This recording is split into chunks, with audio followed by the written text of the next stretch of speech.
Welcome back! My name is Baller Scuba. This is Video Games Over Time! We are still in 1984, and we are still in the Lords of Midnight. When we last left off, we lost. Decisively and pretty devastatingly. I pretty much got steamrolled by Doomdark and his armies. But with that now played, it's time to talk about how the game holds up today. So we're going to start with a review. This is going to be a long one because it is a long game. We'll start off with the same question I answer every time, which is, was the game fun? It absolutely was. I did enjoy playing the game, even though I lost so badly. And I do have to say, I lost very badly. The game is very difficult, I would say. Keep in mind that I had advantages that most people, when they played this game for the first time, did not have. I had a map. I had general strategies from people that I was able to find online who had beaten the game. Most people, when they started, would not have had either one of those things, yet even with the knowledge of where I was going in order to find people to recruit, even with the knowledge of a kind of back door that I could send Morkan down in order to have a good time with his quest, or at least an easier time with his quest, he got killed. I think I should have hid with him and probably not left him where I did, but you know, these are kind of things that you learn as you play the game. But even with all that knowledge, Doomdark easily won, I would say. The fact that he ended up with probably 3 or 4 times the army that I had in total, and he had that in just one group, kind of shows me that, you know, I needed a different strategy. There is a part of me that wants to go again and try again, because I feel that there is so much depth to this game that I didn't really get a chance to explore just playing it once through. I do feel that it would take me multiple times to be able to be competitive. I think that based on, you know, what I was able to see, I'm probably about 2 or 3 attempts from being able to win with Morkan's quest. I think I understand a couple things more now that I could do with him to try to win with just Morkan making it to the ice ground and destroying it. Number 1, don't get into a fight with him ever. Just ignore all the Skullcrin and wolves and dragons and all that. Just avoid it and move around with his horse. Never lose the horse and try to go that same path. Maybe I can make it to the dragon. That guy's name is Farflame. And then maybe I can make it to Falcarin too. Some people recommend taking Rorquin up that path as well, so that Rorquin can get Farflame and Falcarin, and Morkan just kind of makes a beeline straight for the ice ground. I felt that, you know, I was trying to do more with the army this first time than that. But definitely 2 to 3 attempts, I think I might be able to get a win with Morkan.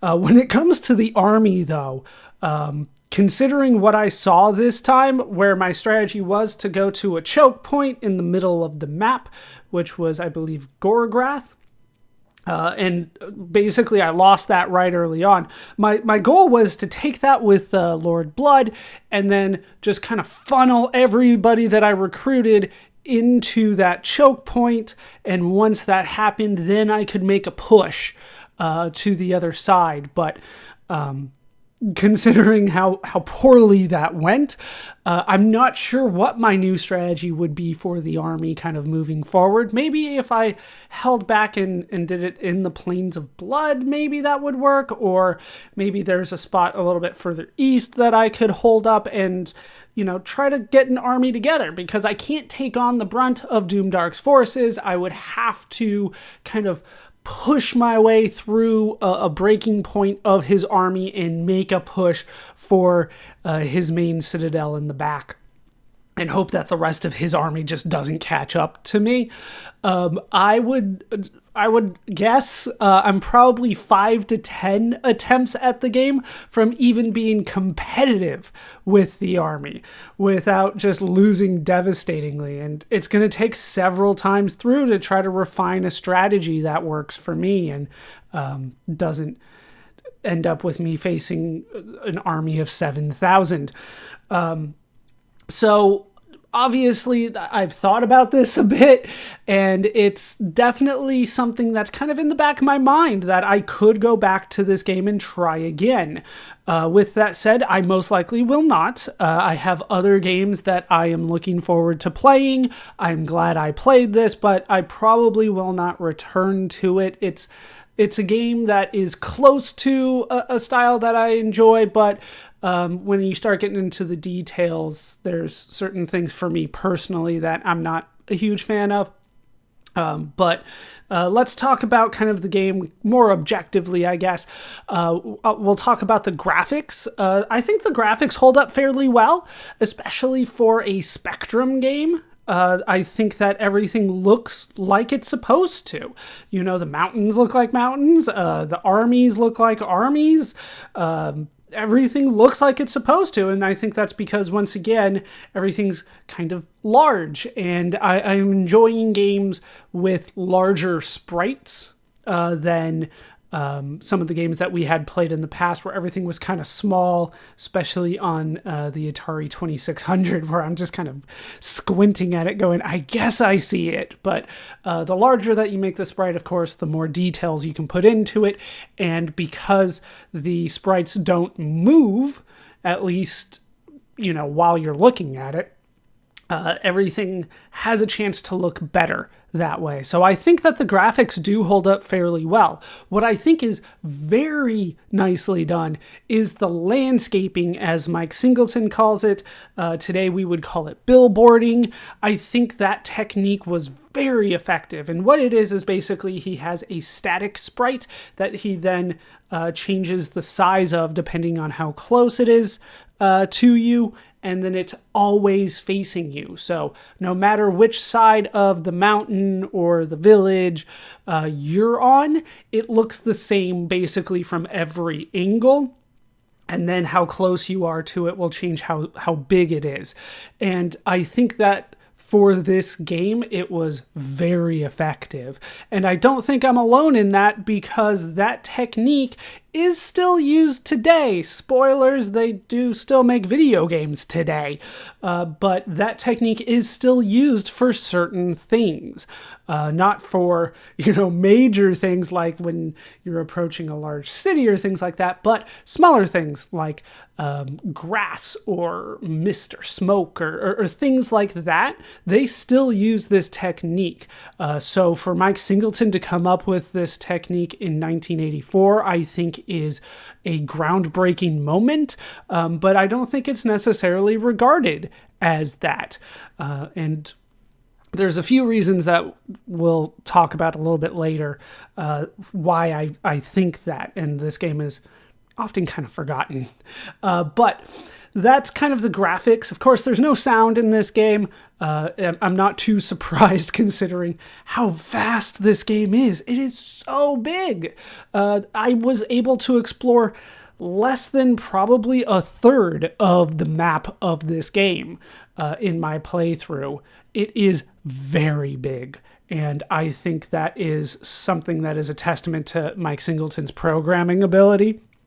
That even though I played the game for over 2 hours, I was not able to explore all of it. Mostly because Doom Dark was way too powerful and I wasn't able to really push anywhere. He kind of pushed me into a corner and I just waited there until I died. But the reason that I wasn't able to explore is kind of one of the downsides for me personally. I think the gameplay is difficult and probably too difficult. The fact that even though I knew where I was going, I had a general strategy that at least made sense when I started, and I still lost very decisively. Doomdark steamrolled me. I think I won 1 or 2 victories, and that was only at the very end when I was just hunkered down in Zajorkith, and his armies kind of came for me, and I'm like, ha! And I won 1 or 2, and then he just came in with a larger force and just absolutely devastated me. The gameplay requires a lot of foreknowledge, it requires a lot of memorization, and it requires a lot of careful planning. But that planning does require you to already know where things are, where you're going, what you're going to find when you get there. That makes it almost impossible to win the first time that you play, no matter how much information you have, unless you get like a step-by-step instruction guide, which is not possible because the AI will have Doomdark do something different pretty much every time. That's why it took so long on the night for us to figure out what to do next and to move on to the next days, because the AI was, the computer was trying to move Doomdark in new ways, and it's not going to do the same thing every time. So that is something that I feel is a little bit too difficult for 1984, especially when, like I said, most people didn't have a map. It didn't come with one originally. So if you're playing the game for the first time, you better get out a huge piece of paper, something that can hold 4,000 squares at least, because there's 4,000 locations in the game. They keep on advertising 32,000 views, and that's because you can look in 8 different directions from each square. But something that can hold 4,000 squares, and you can make pictures on them to show what is there, like a citadel or one of the liths or the ruins or the village. And then you can write little notes on what you actually get for looking in that place. And then you can only look once in each place. That was something that was not explained to me in any of the guides. So I kind of wasted a lot of my stuff going through it like, hey, let's check here. And it's like, well, I got another Wolf Slayer, which means that I wasted that area's basically bonus. And based on my few playthroughs of the game, they are the same every time. So you would have to make notes on your map of that. And even then, you have to be kind of lucky, I feel, to do it. But maybe it's just strategies that I haven't come up with yet because I only played it once. One of the things I do want to talk about that I didn't get a chance to talk about, or I should have talked about before, is the intro. I mean, this was the longest introduction that we had for any game that we have played to this point. We had 5 chapters of backplot for the game. Kind of generally, let's kind of go through the chapters very quickly. Chapter 1 was an introduction to Luxor and Morkin. Chapter 2 was an introduction to Falkrin. Chapter 3 was an introduction to Korleth the Fae. Chapter 4 was everybody kind of meeting up with Rorkrin the Wise. And then Chapter 5 was a call to action by Luxor to all the free. And I did enjoy the backstory. I mean, I read it all the way through for a reason, not only because Mike Singleton recommended it several times, and he put a lot of effort into that, clearly, and it helped flesh out the world, but it's also fairly well written. I did enjoy reading that. I think he's actually a pretty good writer. With that said, though, there's a bit of a plot hole in that. I kind of always thought that Morkin was Luxor's son from the beginning. I don't know why they acted like it was a huge reveal when we found that out. I figured that from the beginning. That kind of whole backstory doesn't quite make sense to me, but I'll let that one go, of like Luxor forgetting and Korleth knowing and all that kind of stuff. Then there's also, like, why didn't they give the moon ring to Luxor the last time when they stood a better chance of defeating Doomdark? No, now that the odds are so much more against you, we're going to give you this thing that might have helped this whole time. right? That part, I can overlook it, but it doesn't quite make sense to me. The part that really doesn't make sense to me, though, is Chapter 5, when Luxor calls out to everybody, and we get this kind of, I don't know how to put it, but we get a vague description of people around the lands of Midnight saying, oh, we're going to go to war, and Luxor is going to lead us because he's the Moon Prince, right? And then we get into the game, and it's just the four of us, and we have to go and recruit everybody personally. So it just kind of made me think, what was the point of Chapter 5? I think if you left out Chapter 5 entirely, I don't think you lose much. So I think Chapter 5 doesn't mesh with what's actually happening in the game. And I think that is one of the reasons that the game is so difficult, is that Doomdark, when he starts, already has half the land working with him. Right? He's in charge of basically the top half of the map when he starts.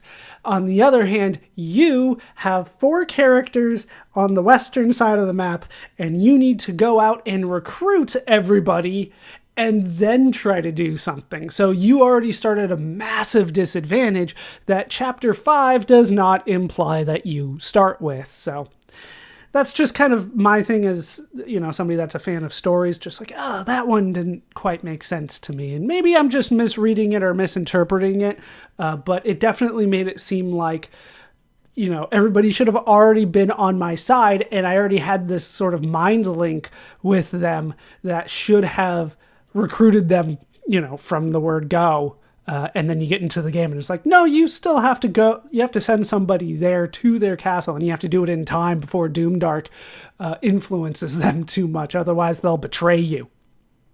All right, so that's kind of the thing about the backstory.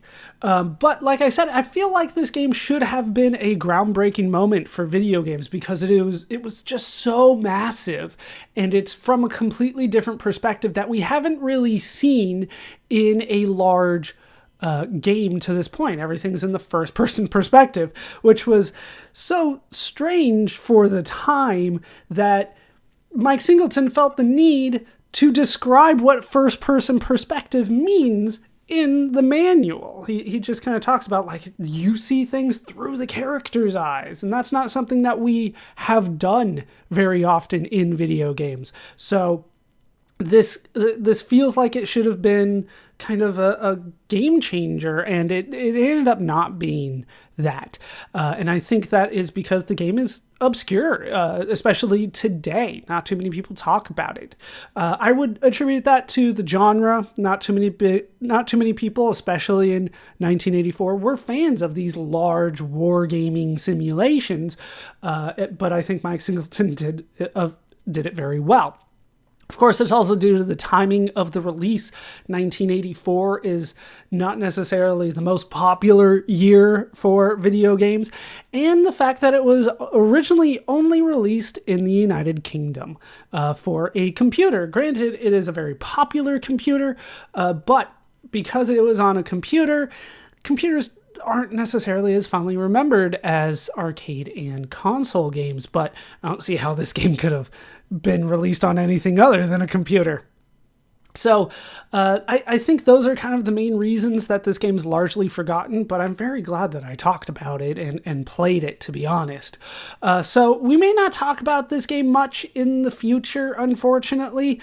I usually kind of save this for later things, but it doesn't appear to have made a huge impact in the gaming world as far as I can see so far. I have more research to do, of course, as I continue through video games over time, but not many games that I have seen so far cite the Lords of Midnight as a major influence. And I feel like it should. There should be some people that, were like maybe 15, 16, kind of mid-teenage range that played this game and went, ooh, I want to make something like this. And make something, like this, but improved because of the better technology when they actually get to be in their 20s and 30s. but I'm not seeing that. But maybe we will see that as we continue, and I just haven't seen that yet. So now let's kind of talk about if I would recommend this game. This one's kind of a hard one. I would say that I recommend this game for anybody who is a fan of large war games and interested in the history of large war games, and is okay with losing several times while you kind of learn the mechanics of the game and the strategies of the game. Because my first time through, I would say that it doesn't even appear that victory was possible, right? But clearly it is. You can win this game, even with the army. You can get that epic victory and do both quests at the same time. It is possible. Based on my playthrough, I don't see how you do that, though. So if you are okay with losing kind of devastatingly a few times before you get strategies that make it even seem competitive, then this is something that you might enjoy. For everybody else, I think this game is worth acknowledging. I think it should be more widely regarded than it is in video game history. I think that you should at least check out a couple clips of the game. You definitely don't need to watch somebody play the game all the way through to get a full understanding of what is going on. So even if you don't watch the full videos and you didn't watch all of what I had done, which would be weird, how are you watching this? But even if you don't watch all the full videos of somebody playing the game, this game is worth checking out just for the technical ability and kind of the genre. This helps define genres, and I think that is important, and we will see more games like this as we continue, and acknowledging this game's place in that genre's history, I feel, is important. So it is worth acknowledging this game's existence and kind of looking into it a little bit. And that's my modern take on the game. When the game was released, it was successful. The critics in particular loved the game, calling it at times the best adventure game or the best strategy game. The graphics and gameplay of the game were praised. As time has gone on, however, the game has been largely forgotten. Today, The Lords of Midnight is often seen as a cult classic or a forgotten gem. When the game was released, Beyond Software offered to publish the campaign of the first player to beat the game as a novel. However, despite claims of beating the game within 2 weeks of release, and lots of paper from players hoping to get their campaign published, no publisher would accept the work, seeing the proposed novel as too niche to release. As a result, the prize was forfeit. Even though Mike Singleton offered to write the novel himself, no publisher would touch the work. The Lords of Midnight would receive a sequel, named Doomdark's Revenge. This would also be released in 1984, and would be received well by critics. The game follows Luxor and his companions in their quest to rescue Morkan and defeat Sherith the Heartstealer, the daughter of Doomdark. The third part of the trilogy, The Eye of the Moon, would not be released. Mike Singleton would have other commitments, and there would be changes at the publisher that would prevent the game from being released, although Singleton would attempt to get The Eye of the Moon finished through 1989. The Lords of Midnight would, however, receive ports and re-releases over time. As for Mike Singleton himself, he would continue to create video games. We will hear from Mike Singleton again, although perhaps only briefly. As for Beyond Software, The Lords of Midnight would become their most successful game. They would be purchased by Telecomsoft, a UK video game company owned by British Telecom, in 1985, and then would only publish games already being developed. We will not be hearing from Beyond Software again. That will do it for the story of the Lords of Midnight for now. My name is Baller Scuba. This has been Video Games Over Time. Thank you so much for watching, and I hope to see you in our next video when we float on.